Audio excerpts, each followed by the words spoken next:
Bonjour à tous et bonjour à Maya. Aujourd'hui, on va parler réalité. La réalité personnelle, la réalité individuelle, la réalité subjective, mais également la réalité collective. Alors, Amaya, comme à chaque fois, on y va. Qu'est-ce que ça veut dire un petit peu pour toi tout ça? Alors déjà, bonjour à tous et bonjour Daniel. Voilà, donc je me suis posé la question sur qu'est-ce que c'est la réalité en fait. Alors il est évident que nous avons chacun des réalités individuelles, que nous partageons aussi des réalités collectives, mais bon, tout ça, c'est pas si évident et si limpide que ça en a l'air. Voilà. Alors déjà, je me suis posé la question, qu'est-ce que c'est en fait qui crée notre réalité individuelle? Alors je vais dire, qu'est-ce que c'est qui crée et qui a créé depuis le départ, depuis que je suis née en tout cas, depuis que je suis incarnée en tant qu'humain, ma réalité individuelle? Alors déjà, on va dire qu'au départ, la réalité, elle nous apparaît au travers de nos cinq sens, bien évidemment. Donc c'est comme ça qu'on va percevoir la réalité. Enfin, on va commencer à percevoir la réalité. Mais ensuite, la réalité, elle va aussi nous apparaître par rapport au milieu dans lequel on vit et aussi par la façon dont les personnes qui nous entourent vont nous expliquer la réalité. Quand on est un petit enfant, on va dire ça c'est une fleur, ça c'est une table, ça c'est le vent, ça c'est l'herbe, avec des concepts de plus en plus abstraits. Donc en fait, cette réalité, qui paraît peut-être comme ça évidente pour tous, on va vraiment voir que, en fait, elle va dépendre d'énormément de facteurs. Donc, il y a les facteurs de l'éducation, bien sûr, du milieu dans lequel on est, et c'est un facteur qui est quand même très, très, très important, qui va influer sur la perception qu'on a des choses. Bon, on y reviendra tout à l'heure. Après, évidemment, il y a bon, l'aspect culturel, suivant le pays dans lequel on est, suivant aussi alors, les croyances. Voilà, ce que j'ai réfléchi, c'est suivant les croyances. Euh, Moi, je reste convaincue que notre perception du monde est reliée à nos croyances. Bon, c'est un peu, peut-être ça va un peu loin ce que je dis, mais je sais que tu es d'accord avec moi. C'est-à-dire, si on m'explique que tout ce qui est réel, c'est juste ce que je perçois, par exemple, avec mes cinq sens, et tout ce que je peux percevoir au-delà de ça, ce n'est pas réel. Voilà, c'est un peu comme ça que généralement on est éduqué, on va dire. Euh, en fait, ça va influer sur notre perception de la réalité. Si un enfant, par exemple, il arrive à percevoir, on va dire, des entités ou des êtres de la nature, enfin, bon, peut-être que je vais un peu loin, mais je pense que c'est une réalité, et qu'on dit à un petit enfant, mais non, ça n'existe pas. Ben, au bout d'un moment, il va quand même fermer et puis croire ce qu'on lui dit, c'est-à-dire ça existe, ça n'existe pas. Et c'est un aspect beaucoup plus important qu'on veut bien le croire parce que euh, ne serait-ce que dans la perception du vivant, par exemple, la façon dont on nous expose la vie, mettons à l'école, on va nous exposer une fleur, on va nous expliquer qu'il y a les étamines, enfin, les pétales, etc., la corolle, les feuilles, le truc, les racines. On va classifier, on va décider, etc. Euh, Alors qu'en fait, une fleur, on pourrait peut-être la percevoir sous un autre aspect. Voilà. Donc c'est pour ça que la réalité, je ne sais pas si c'est clair ce que je dis, mais la réalité dépend donc de la façon dont on nous a appris à l'appréhender, cette réalité. Voilà, ça c'est déjà une chose. Alors ensuite, donc ça on va dire que ce sont les croyances. Alors après, il y a quelque chose d'encore plus complexe euh, qui va faire que la réalité aussi, on va la percevoir à travers le filtre de nos émotions. Alors ça, c'est encore autre chose. Et particulièrement quand ce sont des réalités au niveau des rapports humains, des circonstances, des événements. on va percevoir un événement, chacun, à travers le filtre de nos émotions. Et ça, forcément, si on n'a pas une réflexion, si on n'a pas justement ce travail de conscience pour dire, moi, je perçois ça comme ça, et si on ne se pose pas la question de comment l'autre perçoit la même situation, on va croire, par évidence, que tout le monde voit les choses de la même façon que moi. Voilà, je vais croire que tout le monde voit les choses de la même façon que moi. Donc, et ça, on le sait, c'est absolument faux, quoi, puisque justement, à travers tous les facteurs que je viens d'expliquer, si je nais dans une tribu en Amazonie et que je suis proche des plantes, des animaux, je ne vais pas percevoir la forêt amazonienne pareil que si je débarque de Paris et que j'arrive là et que tout va me faire peur, etc. Pourtant, objectivement, ça va être la même réalité. Donc ça paraît peut-être un peu naïf ce que je raconte, mais ça a des conséquences après assez importantes sur justement notre relation, nos relations, les êtres humains, nos interrelations, sur notre façon de percevoir le monde, sur notre façon de percevoir absolument tout, que ce soit les animaux, la nature, mais que ce soit aussi les autres, que ce soit aussi au niveau politique, à tous les niveaux, en fait. On peut se rendre compte que notre perception de la réalité, d'abord aussi, elle est conditionnée donc, par tout ce que je vais t'expliquer.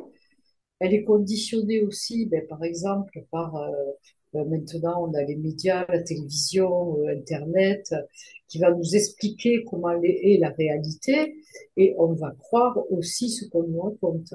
Ça, c'est encore un autre aspect des choses, c'est-à-dire on a du mal à avoir une perception de la réalité. Euh, Tu le vois, moi je vois pas ma tête. Hein. Excuse-moi. Pardon. Je suis coupée comme ça, c'est bizarre. T'es sûr que tu me vois? Ok. Bon. Ok. Donc je continue, excusez-moi. Je continue. Donc, en fait, voilà, ma perception de la réalité, j'avais pris des notes, voilà, elle dépend de mes perceptions. Si je refais un petit peu le bilan de mon milieu social, géographique, culturel, donc de mon éducation, mais elle dépend aussi de ma sensibilité. Alors ça, c'est encore autre chose. C'est-à-dire qu'au-delà de nos cinq sens, nous avons tous une sensibilité plus ou moins développée.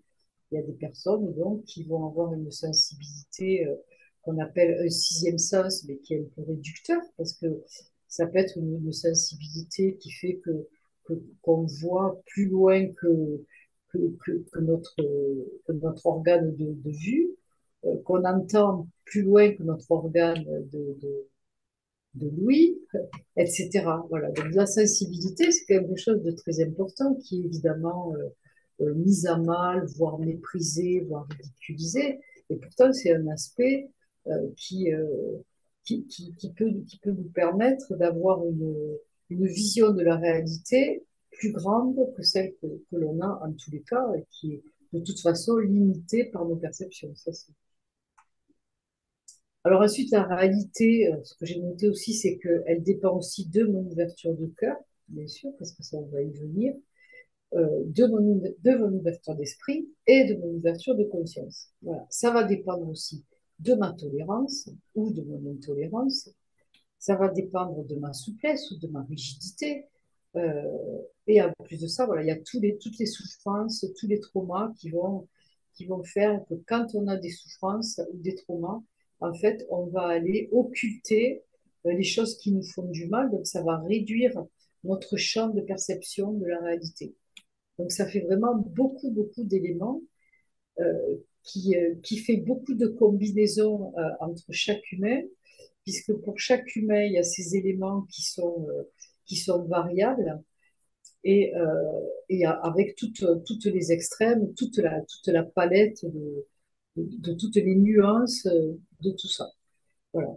Donc après, évidemment, pourquoi j'ai eu envie de faire cette vidéo, c'est pour comprendre que souvent on a tendance à juger l'autre ou à juger les autres, on le fait tous, parce que on part de notre réalité et on se dit, dans ma réalité, ta ta ta ta ta ta, donc lui il vit ça, dans ma réalité, avec mon expérience de vie, avec ce que je connais, avec ce que je sais, avec ce que je ressens et tout ça, lui, pourquoi il souffre, pourquoi il vit ça? Ah ben non, c'est pas normal, je comprends pas. Et c'est là où vraiment il est nécessaire, vraiment nécessaire de se dire, moi je suis dans mon point de vue, dans ma réalité, mais l'autre, dans sa réalité, dans son point de vue, finalement, il perçoit le monde et il est dans un monde totalement différent du mien, même si en apparence, on peut partager le même repas, le même village, le même magasin, voilà, etc.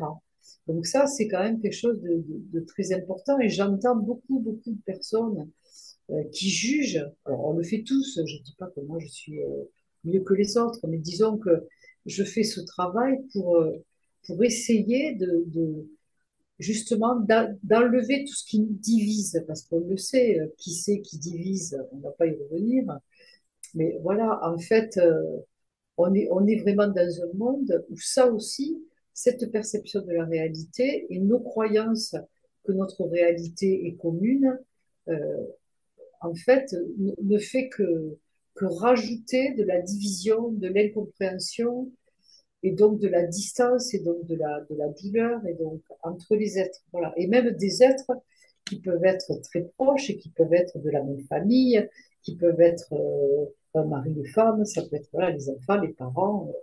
Voilà. Avec les amis, on essaye évidemment un peu plus de, de, de faire correspondre nos réalités ou en tous les cas de parler. On est plus tolérant peut-être au niveau amical de la réalité, parce qu'une famille est censée vivre dans la même réalité. Enfin, tous les membres de la famille sont censés vivre dans la même réalité, alors que c'est pas du tout ça.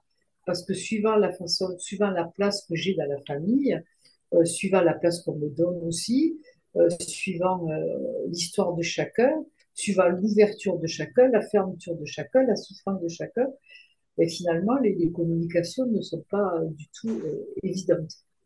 Voilà, déjà ce que je pourrais dire pour commencer, enfin, j'ai bien commencé sur cette réalité individuelle. Voilà, je te laisse. Alors, c'est vrai que j'aime souvent dans les accompagnements montrer cet exemple. On imagine que nous sommes deux personnes dans la même pièce. Il y a une réalité commune qui est la pièce, qui sont les objets. Mais dans les deux personnes présentes dans la pièce, la perception des informations reçues va être différente, ce qui va générer des réalités individuelles dissociées. Et puis, il y a aussi une réalité extérieure, ce qu'il y a de l'autre côté de la pièce, ce qu'il y a de l'autre côté de la porte. C'est-à-dire que on est sur plusieurs prismes, comme tu l'as dit, chaque individu va avoir son prisme en fonction de ses conditionnements de base, tout simplement. On va généraliser un peu tout ça, l'éducation, la famille, la religion, la société. Voilà, ce sont des informations très enfermantes, limitantes pour l'esprit. Donc, la priorité, comme tu l'as dit aussi, dans les relations amicales, ce sont les réalités de valeurs aussi qui sont communes, qui permettent de mettre en place des choses. Et la réalité ou les réalités, parce que c'est là finalement tout le contenu de cette capsule, de cette vidéo, c'est rappeler qu'il y a une individualité dans la réalité euh, au-delà de cette réalité commune que l'on veut nous faire, que l'on nous informe depuis des générations, depuis des millénaires. C'est ça qui est important. Nous ne sommes pas un bloc, nous sommes des individus pensants qui cohabitons dans un lieu commun, mais dans tout cela, les réalités restent individuelles.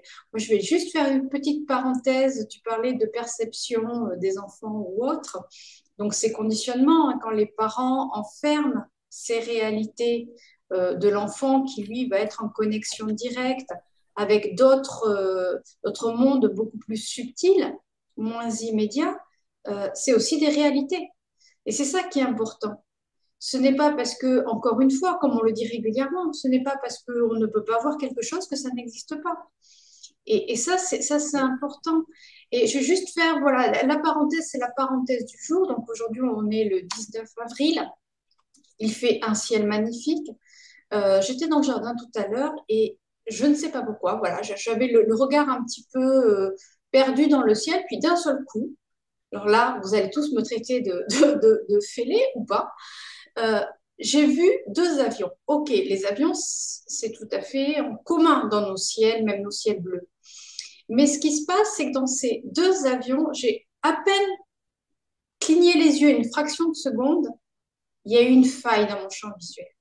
C'est comme si ces deux avions, qui pourtant étaient sur le même parallèle, à un moment donné, ça vous l'a peut-être déjà fait à tous, même toi peut-être, à Maya, quand tu regardes quelque chose, on voit qu'il y a quelque chose qui est pas logique dans la même réalité. Alors, je ne sais pas si ce que je dis est clair. C'est un petit peu cet à-coup, cette petite phase de décrochage quand on regarde quelque chose. Et ça, c'est ça aussi, la réalité individuelle, la non-réalité, la réalité commune. C'est pouvoir observer, pouvoir ressentir. Et c'est important. Je ne sais pas si ce que j'ai dit a une importance ou si ce que j'ai dit a une clarté. Voilà, c'était aussi ma parenthèse de réalité individuelle. Et la réalité commune, ça c'est important, la réalité commune, Oui. comment est-ce qu'on pourrait la définir pour toi? Alors, bon, en tout cas, ce que tu viens de dire, c'est un témoignage. Voilà, c'est un témoignage que toi, tu peux percevoir la réalité autrement. Voilà, donc ça a la valeur de ton témoignage. Et voilà, de toute façon. Après, alors, cette histoire de réalité commune, justement, c'est qu'on veut nous faire croire depuis le départ que nous sommes dans une réalité commune. Et c'est ça aussi qui est une forme de piège. Parce qu'en fait, quand on regarde euh, enfin, la façon comment dire, dont on va parler de la réalité, l'évidence, c'est que la réalité est commune. C'est-à-dire, ce qu'on va apprendre à un enfant, c'est ça qu'on va lui apprendre. On va lui apprendre que la réalité est commune. Donc, lui, il doit apprendre à reconnaître des choses dans cette réalité commune. Voilà. À aucun moment, on nous parle de réalité individuelle. Quand on est à l'école, par exemple, euh, on doit apprendre pour être tous pareils.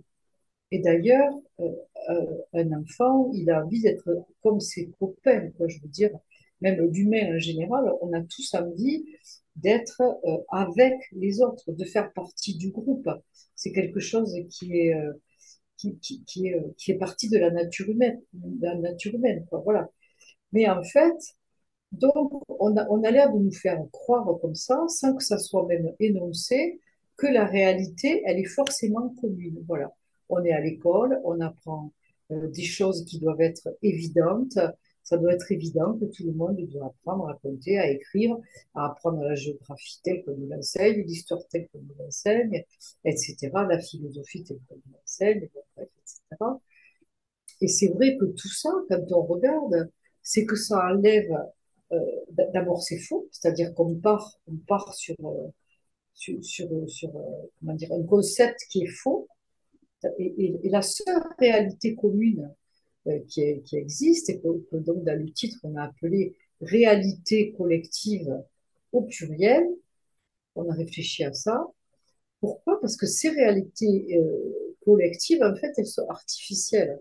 Ce sont des réalités donc qui sont créées pour nous faire croire qu'on est dans une réalité commune. Voilà. Par exemple, une réalité collective, ça va être, par exemple, les élections. Alors, on choisit un président, ou on choisit des députés, ou un maire, ou je ne sais pas quoi, parce que dans notre réalité commune et collective, on va déjà donner notre pouvoir à une personne extérieure, déjà ça se discute, pour nous représenter. Donc c'est censé représenter une réalité commune. Voilà. Bon, après, quand on réfléchit comme moi je réfléchis, déjà je me pose la question, comment ça se fait qu'on ait toujours besoin de donner notre pouvoir à l'extérieur? Voilà, ça c'est par exemple, c'est ça. Et dans ces réalités collectives, c'est ça. Je veux dire, l'école, c'est une organisation de réalité collective dans laquelle on doit se conformer à une réalité, mais si on prend chaque personne individuellement, c'est pas du tout comme ça que ça se passe. On voit qu'en fait, on est sur des concepts de vie qui sont faux, tout simplement. Voilà. Donc, ces réalités collectives, elles sont aussi évidemment créées par toutes ces informations, puisque les informations, on nous sert en fait la réalité toute prête 2 fois par jour à la télévision, ou toute la journée sur certaines chaînes, ou dans les journaux, puisque de toute façon, c'est toujours la même réalité qu'on nous sert, enfin, en tout cas en France ou en Europe, etc. Ça ne va pas être la même réalité dans d'autres pays. Ça, déjà, ça se discute aussi. Mais en fait, on voit que cette histoire de réalité collective, ça ressemble quand même à de la manipulation, quoi. Ça ressemble à quelque chose, à un monde qu'on nous crée. Euh, et elle est où la réalité? Voilà, c'est pour ça que je pense que c'est vraiment une réflexion intéressante à se faire. Évidemment, on n'a pas donné les réponses aujourd'hui. C'est plus aujourd'hui, c'est peut-être inciter justement à se poser des questions sur ce qu'on nous sert tout cru, tout près, et sur des évidences dans lesquelles on a grandi, on a été construite, et voilà. Et que justement, si on creuse un petit peu, on peut remarquer aussi, c'est qu'on ne veut pas voir la vraie réalité de ça. Voilà, on ne veut pas voir. Toutes les réalités qui fâchent, qui dérangent, qui vont déranger notre sécurité, notre petit confort, même si c'est un confort qui est inconfortable et qui est tant pis, à partir du moment où tout va bien, qu'on maîtrise le truc, la réalité, il y a aussi ce refus de voir la vraie réalité. Voilà, c'est-à-dire que la réflexion, elle peut aller loin dans beaucoup de sens, en fait. Et, euh, et cette histoire du vivant, du non-respect du vivant, de l'utilisation du vivant, que ce soit au niveau, même, on va dire, des minéraux, des végétaux, des animaux, des humains, voilà, de toute façon, ça, on n'est pas dans la réalité, quoi. Si on regarde la réalité, elle est insupportable aussi, cette réalité, dans les faits factuels. Disons qu'il y a beaucoup de réalités factuelles qui sont insupportables, ce qui entraîne qu'on va se créer des réalités dans lesquelles il y a beaucoup de, comme je disais tout à l'heure avec les traumatismes, il y a beaucoup de zones d'ombre. Il y a des réalités, ça je veux voir, ça je vois pas, je floute, c'est bon, je passe quand même, etc. Voilà. Donc, dans ces réalités collectives, il y a beaucoup de mensonges, et d'ailleurs, comme de toute façon, il y a une petite partie de l'humanité qui domine une grande partie de l'humanité, pour arriver à faire ça, effectivement, occulter la réalité, occulter les choses qui sont vraiment, enfin, les actes qui sont vraiment odieux, j'ai pas de mots, cruels, inhumains, abominables, dont se servent cette petite partie de l'humanité pour dominer la grande partie de l'humanité. Donc voilà, la réalité, c'est vraiment un sujet très très vaste. J'avais juste envie d'aborder ça. Je n'ai pas les réponses, je n'ai que des questions. Et, euh, et ces questions, c'est en tout cas peut-être que chaque jour, je peux remettre en question la réalité, parce que ce que je sais, que ce que je perçois déjà de la réalité, c'est en fonction aussi de mon ressenti, c'est en fonction aussi de mes souffrances, et c'est en fonction de mes traumatismes. C'est-à-dire, il y a des choses, parce que ça me fait du mal, je vais l'occulter, je ne vais pas le voir, et ça se fait tout seul. Et ça fait partie, ça aussi d'ailleurs, des programmes dont on a souvent parlé. Euh, et qu'en fait, aussi, si j'accepte de regarder déjà la mienne de réalité, ce qui n'est pas toujours évident, de regarder ce que j'ai pu vivre, ce que j'ai pu, ce que j'ai pu vivre de pas très beau, même au sein de ma famille, et que j'ai envie de protéger, donc je ne peux pas regarder, ce que je peux vivre justement avec, je parlais des animaux tout à l'heure, après, etc. C'est-à-dire, c'est essayer d'avoir aussi le courage de regarder vraiment la réalité de façon la plus juste possible, en sachant que la perception de la réalité n'est jamais finie, puisque de toute façon, des informations, on peut en avoir chaque jour davantage, et plus on est à l'ouverture d'esprit pour être curieux, regarder, comprendre, plus on est à l'ouverture de cœur. Alors l'ouverture de cœur, c'est sentir justement le vivant chez l'autre, la sensibilité de l'autre, la souffrance de l'autre, et sentir aussi comment je peux peut-être générer de la joie chez les autres, chez les vivants, plutôt que de la souffrance. Et ensuite, évidemment, ben, l'ouverture de conscience qui, là, nous ouvre à des réalités dont il faut avoir l'humilité de dire que ça nous échappe, puisqu'on est emprisonné aussi par notre perception de la réalité avec nos cinq sens et tout ce qu'on a expliqué, même si voilà, la sensibilité peut nous faire accéder en fait à à des perceptions plus larges de ce de ce que nous sommes, au-delà de notre incarnation. Voilà. Donc c'est tout ça. Et ça demande aussi, évidemment, beaucoup de tolérance. Ça demande de ne plus s'arrêter à mes certitudes qui me rassurent. Ça demande de dire, ben, OK, je veux bien essayer de voir, je veux bien essayer de comprendre, je veux bien essayer de comprendre même des choses que j'ai du mal à accepter. Pourquoi une personne, elle peut arriver à être violente, par exemple. En fait, moi, ça m'intéresse aussi de comprendre euh, pardon, les tenants et les aboutissants de tout ce qui se passe, en fait, de tout ce qui se passe. Et je crois que c'est comme ça aussi que notre réalité, en s'agrandissant, elle peut devenir de plus en plus réelle. C'est-à-dire, plus je vais ouvrir à tout, sans juger, sans dire ça je veux, ça je veux pas, ben, plus on pourrait arriver à avoir une réalité commune qui soit non pas figée, parce que comme je l'ai dit, c'est impossible, mais en tout cas qui soit plus riche et plus juste. Voilà.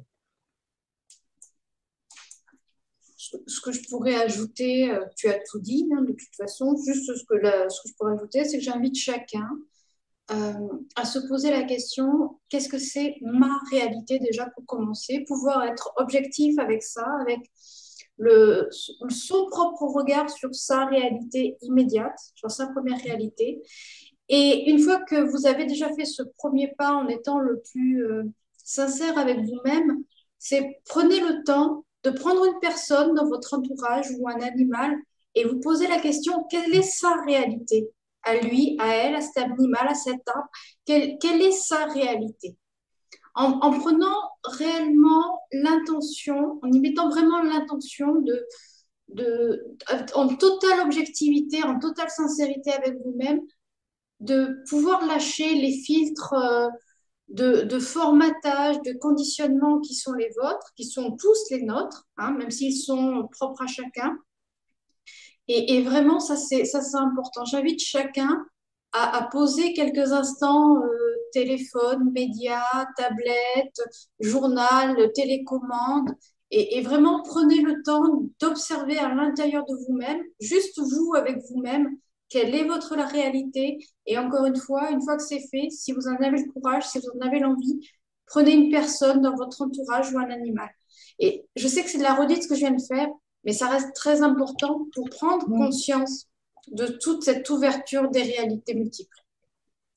c'est pas de la redite ce que tu dis, excuse-moi, mais en plus de ça, en fait, le fait de faire cet exercice, ça développe des qualités d'empathie et même de voyance, entre guillemets, c'est-à-dire que si j'arrive à me neutraliser pour vraiment me brancher sur une personne, moi je fais ça depuis assez longtemps, j'arrive à me mettre en fait dans la peau de la personne et à sentir son monde, quoi. Et là, c'est très intéressant, mais ça se travaille et c'est quelque chose que j'ai vraiment travaillé. Et je vous invite effectivement à le faire aussi parce que ça peut permettre plus plus d'unité entre les humains, voilà, plus de, plus de liens entre nous, quoi. Voilà. Je vois que Daniel me dit que c'est bientôt la fin du temps, voilà. Donc, Oui, c'est bientôt la fin du mais, temps qui nous est voilà. imparti par l'enregistrement. Euh, Donc, Qu'est-ce qu'on pourrait juste, poser? Oui, vas-y. non, non, je voulais juste te dire merci de nous avoir écoutés. Ça faisait un petit moment qu'on n'avait pas fait de vidéo. C'est vrai que voilà, j'ai juste une minute pour dire que des fois, je me décourage un peu parce que j'ai pas beaucoup de retours. Donc, si vous pouviez nous faire des retours, ça serait sympa parce que des fois, on a l'impression comme ça de parler, on ne sait pas à qui on parle en fait. Et on ne sait pas qui nous écoute. Donc, merci de nous faire un petit coucou, au moins des petits pouces. Voilà. À bientôt. Merci infiniment, Amaya. Tu as tout à fait raison. N'hésitez pas à partager, liker, commenter cette vidéo. Alors, on va juste faire une parenthèse également au niveau des commentaires. Euh, Essayez d'être le plus bienveillant dans vos commentaires à l'égard de vous-même comme à l'égard des autres. Les commentaires à caractère un petit peu trop agressif seront effacés tout simplement parce que l'objectif de cette chaîne n'est pas de diffuser des informations agressives, mais juste d'inciter à la réflexion. Et nos réflexions ne sont pas valeurs uniques, hein, mais c'est pour vous inciter aussi à vos réflexions. Merci infiniment à Maya, merci à tous de nous avoir regardés jusqu'au bout. À très vite. Au revoir. Au revoir.